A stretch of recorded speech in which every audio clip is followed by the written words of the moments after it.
Welcome back to Photoshop for Photographers, and today we're going to take a look at opacity and fill inside of Adobe Photoshop and how you can use them to help tone images.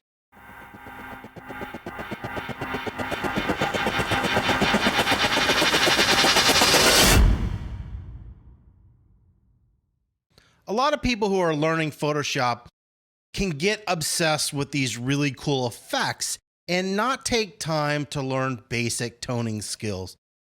If it was up to me, Photoshop would not allow you to do any cool effects until you could actually accurately tone an image if you want to become a photographer, and you can't do simple things to quickly and efficiently enhance images. It doesn't matter what kind of effects you can do because they're never going to look good, because your images are going to look horrible. And when you print them out, there's going to be all kinds of issues.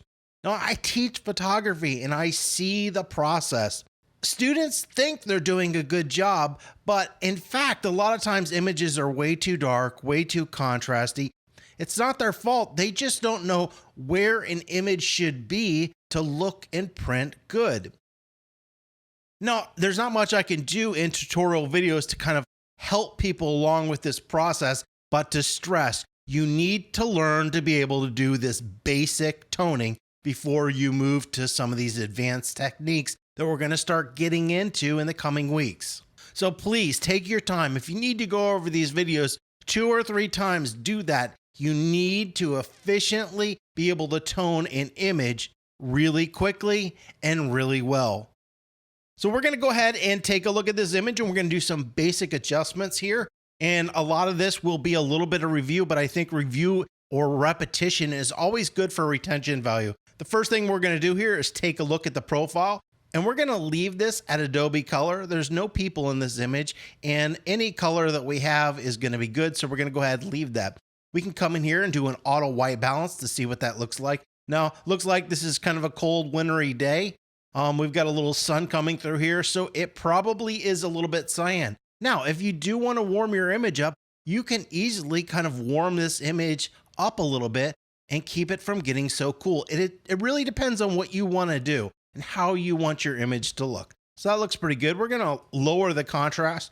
Since we have light coming through here, we're getting some dense shadows in the areas here. Now, dense shadows are okay, but I'm going to open those up a little bit. So if we do need to adjust them or kind of fiddle with this area a little bit, not a compressed amount of shadow detail, that we're kind of opening that up a little bit. So this all looks pretty good.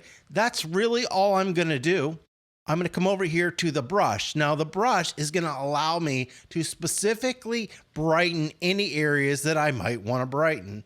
So I'm going to go ahead and I'm going to come down here to the highlights, and I'm going to hit plus. That's going to default everything back to 0 except for highlights, and it's going to make those a little bit brighter. So what I can do is I can kind of come in here and apply this to this area. Anything that I can do in Adobe Camera Raw is going to benefit my image. I can slide this up a little bit and slide it down and kind of see where it's going to be. I think we'll increase the exposure a little bit. And then I'm going to hit new, and I'm going to come down here to my highlights, and I'm actually going to decrease them a little bit. We're probably going to lower the contrast and lower the exposure. So when you have a bright area and you want to darken it a little bit, you need to kind of lower the contrast. If you just darken it, it's also going to get more contrasty. And we don't actually want it to get more contrasty. We just want to kind of darken those values a little bit. And then we can come back in here and further adjust that to exactly where we want. So that looks pretty good. So I'm going to go ahead and hit open image from here. And notice this is opening as a 16-bit in Adobe RGB. And there we go. We have this image that we want to work on, and we're good to go. Now I'm going to hit Command J. This is going to allow me to keep my background layer with nothing being applied to it. So if I want to kind of see what I did throughout the image compared to the raw, or if I mess it up, I want to go back, I always have this raw here, and that is available. This isn't something that you have to do, but I think it's helpful, especially when you're first learning to tone. The first thing we're going to do is go up here to curves, and you could use levels, but basically I use curves. So I'm going to go ahead and do that. And I'm looking at my histogram just to see where the data is. So we can see it's going all the way over here, and this is our highlights. It looks like we could slide this over and get a little more contrasty, but we're not going to do that now. We're going to wait to do that in the end. You don't want to kind of give it that contrasty pop until the very end. There's no sense in kind of crunching that data. Our histogram actually looks pretty good, and I'm not actually going to use this curve, so I'm going to go ahead and delete it. I just actually wanted to see the curve, and that's okay. So we're going to go ahead and I deleted the mask, delete the curve as well. Next thing is I'm going to do is I'm going to actually come into hue saturation. Now I'm just looking at the sky when I do this, and I'm going to actually increase the saturation to get a little bit more color out of it. Now, right now, that color is being applied everywhere. We can see these rocks have gotten really red. So I kind of turn this on and off. You can see that change in color. All I want to do is this to affect the sky. So what are we going to do? I'm going to hit Command I because it's going to be quicker to do it this way. That's the only reason to hit Command I. I'm going to grab my brush, and I want white because remember, white, the opposite of black, white is going to apply, meaning that it's going to paint it into the sky. And all we're doing is adding saturation. So I'm going to come in here and I'm going to paint this into the sky. And this is just going to saturate that area a little bit more. We'll turn this on and off. You can see we're just getting a little bit of those colors. And remember, you can always go in afterwards. So if you want to go down into the yellow and I want to really increase my yellows or change the color or something, we can always go into a specific color as well to apply that. When you've made an adjustment in Photoshop, you can always go back in and change it. And you can also come in here and adjust the opacity. If you change the opacity, it's changing the amount of the adjustment. Right now it's at 100%. It's doing 100% of that in this sky. If I take this and I slide this down to 50%, it's only doing 50% of it. Now when we see it, it's 50% versus 100%, and depending where you slide that. Now, one of the things that you're going to see me do a lot in Photoshop is I actually don't click on this little bar and then adjust this little slider. I'm using something called the scrubber tool. And the scrubber tool is just allowing me to change any numbered value. So this, anything with a numbered value. And the way it works is normally you would come up here and click on this to change it. You want to go to the left of the number, basically hovering over the word that describes what this number is doing. So in this case, it's opacity. As my mouse goes over that, notice it's going to change to the hand tool. And it's very hard to see in an image like this, but on the finger of the hand, there's right and left arrows pointing. If I click and hold, and then drag to the left, I lower that number. And if I drag to the right, it increases that number. So I'm able to quickly adjust any numbered value by going over it, clicking and dragging.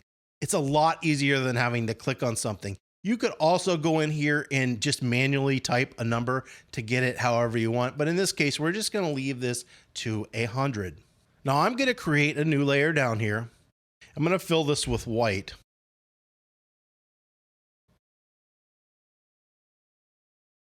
And I'm going to fill it with white so I can show you how to use flow. Opacity is really easy. What we're going to do is I'm going to hit D. D is going to give us the default, and I want the color black. If I take 100% of opacity and 100% of flow and then draw, we're getting 100% black. Now it is feathering it out, but in the center area, we're getting 100% of black. Now, if I take my opacity, I'm going to lower this opacity down to 50%. And if I draw over this, now I got my mouse held down and I keep drawing over it 1,000,000 times, it's not going to get any darker. It's always going to be 50%. So I can keep going over and over and over, and it's not going to change that value.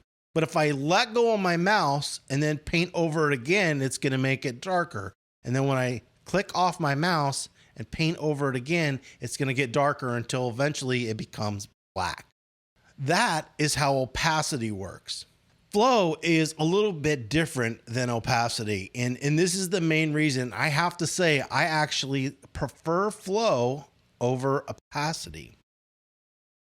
So right now, if we're at a flow of 100 and I paint, we're going to get that solid black. But if I lower my flow to 3%, the first time I go over, you're barely going to see it. Now, I'm not lifting off my mouse. Every time I go over it, it's going to build this up darker and darker and darker and darker and darker and darker. I'm going to hit Shift Delete and fill this in with white. So what this allows you to do is it allows you to make an area darker and then slowly fade it out. And so we can have this kind of darker here, and I can come in here and just pay this, and then we're just going to lightly go here and slide that out. You can also use a combination of flow and opacity and really get things to blend. So we've got this darker and it slowly blends out. And this can allow you to kind of fade in to a sky. So here, like if we wanted this darker and this lighter, I could just apply more here and less here with the flow. So it allows me to almost like paint or control inside of my mask. So let's go ahead and delete this. And I'm going to make a large adjustment. Now, this isn't going to make it look better, but the large adjustment is going to allow you to see what I'm doing. What we're going to do here in this image is this area we're going to brighten a lot, and this we're not going to brighten. So I've got my brush on white. I've got my opacity at about, we'll do a little bit higher than that, about 70%, and our flow at 3. So every time I go over this area, it's going to get darker. And then I can come in here, and then I can just do a little bit here. And now when I click this on or off, you can see I've brightened this area a lot, but not a lot here. I'm going to hold the Alt Option key and click on my mask, and you can kind of see how it is. Everywhere I've painted, this is just doing a little bit, but this is doing a lot because I've painted over and over again. So if I wanted to even this out, I could come in here and do this, right? We could make this area a little bit brighter. Click Alt Option, that will send us back. I can click this on and off. Opacity is letting us apply on a mask different values. So if I need to brighten up this a lot, but this just a little bit, I can come in here and just paint a little bit on that. And if I want to really brighten this area up over here, I can just keep painting over it a whole bunch of times because it's going to really brighten that area, but it's not going to brighten this area a lot. And then we have more of an uneven mask, but this uneven mask is really going to benefit us because it allows us to apply different amounts at specific areas. Because most likely when you're toning an image, you don't need to do the exact same amount everywhere on the whole photo. Sometimes you do, but sometimes you don't. We're going to go ahead and delete this. The way this would normally work is I would have come in here and I'd say, okay, I want to brighten some of these areas. So we're just going to brighten this up.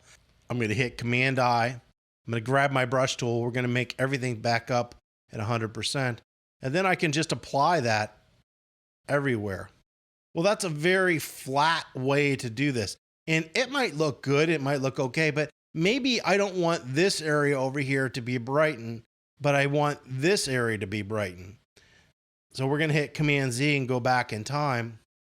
So I can come over here and brighten certain areas a whole bunch. And then if I only want a little bit of it over on the other side, I can lower that flow and just paint a little bit over here to do that. So now when I click on this, I brighten this area a whole bunch and this area just a little bit. Sometimes it is helpful to make multiple curves. So you do one for this area and another for this area.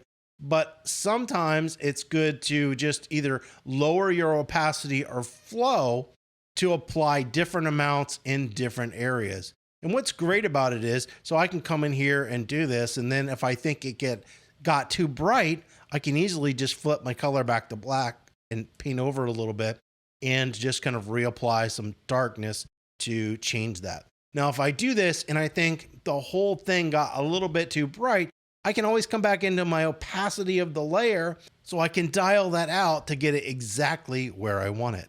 Hopefully that's been helpful. You learned a little bit about the opacity slider, the flow slider, and how to use the scrubber inside of Photoshop. If you have any comments or questions, you can leave those below. And as always, don't forget to subscribe.